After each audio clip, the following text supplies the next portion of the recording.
Hey Johns, how's it going? Duncan here from Prodigy Within Me, and today we're going to be going over 5 tips that you can use when you're going out to eat, but you're on a diet.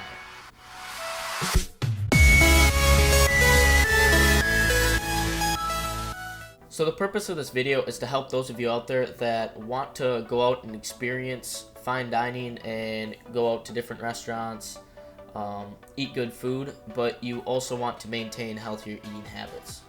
So the first and probably most obvious tip is going to be ordering healthier. This is going to be, instead of going for the greasy burger, you go for the chicken wrap.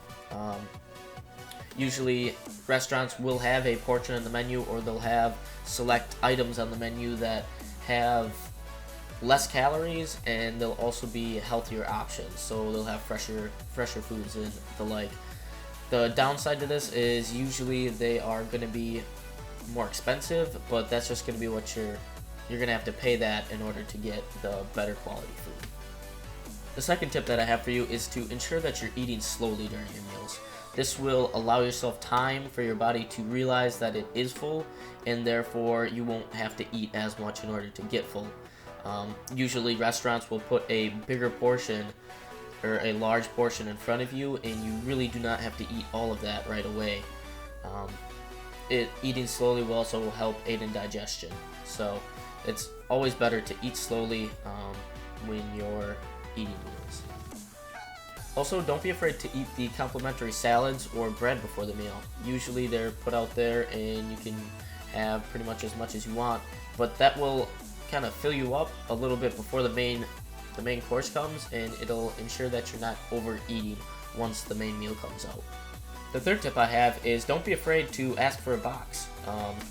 Once you have been eating for a while and you slow down and you wait and you realize you're full, just ask the waitress or waiter for a box, and you'll be able to take it home and enjoy it later, possibly for a different meal the next day or something like that. Tip 4 is avoiding buffets and fast food. Now, this will help because in buffets, they're provoking you to eat more so you can get your money's worth out of it, and that is not good when you're trying to reach a caloric deficit for your diet. And then fast food you don't want to be going to because it's just a whole bunch of junk food that is going to be high in calories and low in nutritional value. So when you're picking out a place that you want to go out to eat, avoid those two kinds of places, both buffets and fast food joints. Now the fifth and final tip is to go out for your cheat meal. This will allow you to go to places like the buffets and the fast food joints and not feel guilty about indulging yourself in the greasy goodness and the like. So please feel free to go out on your cheat meals and your cheat days, and that way you don't have to pick out the healthier options if that is something that you feel would be hard to do when going out to eat. Alright, that pretty much wraps up this video. Thank you so much for watching. I appreciate it. Hopefully this video gave you a couple tips that you're able to use when you're going out to eat and you're trying to maintain that caloric deficit so it doesn't mess up your diet. If you like this video, please leave a like down below, comment, subscribe, and I will see you next time. Have a good one.